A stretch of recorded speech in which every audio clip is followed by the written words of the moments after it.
Just Brad, ABC News crime and terrorism analyst, also a former G-man. Good morning, Brad Garrett. Good morning, McGraw. All right. I mean, it's just such a bizarre world we live in.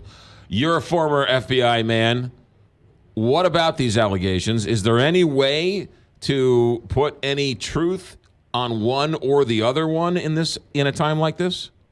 Well, what you'd have to do, because obviously there's no physical evidence, there's a question about location, in other words, which house.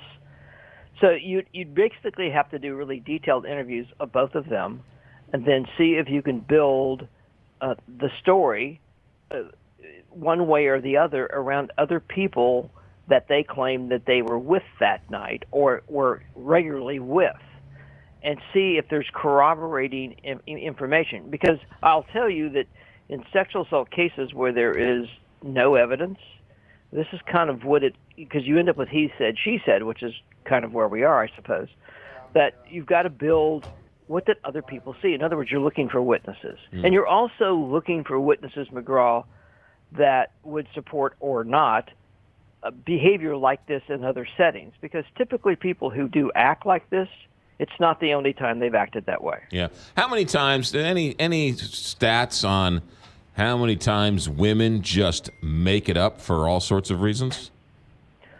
It does happen, and it really boils down to the sort of the talent of the investigators and prosecutors to get to the truth.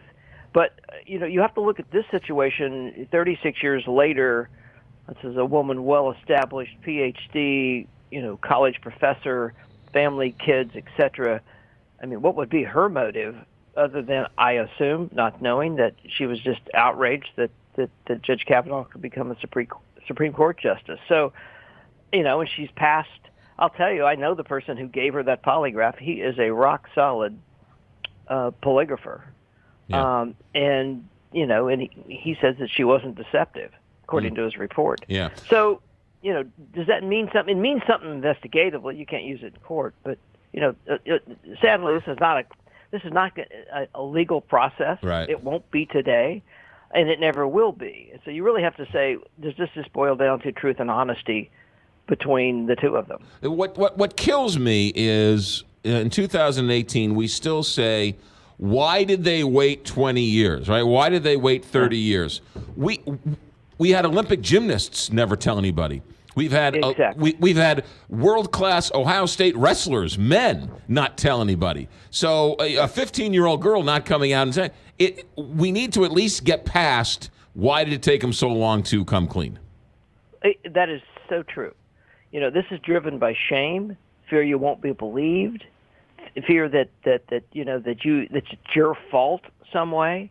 I mean, the psychological damage to people who are assaulted, whether they're male or female, it doesn't really matter, is baggage that in some form or fashion they tend to carry their whole life. Yeah, and look what happens when Monica Lewinsky comes out. Look what happens when an abused altar boy goes to the family. Oftentimes the family says, "Stop saying bad things about our favorite priest."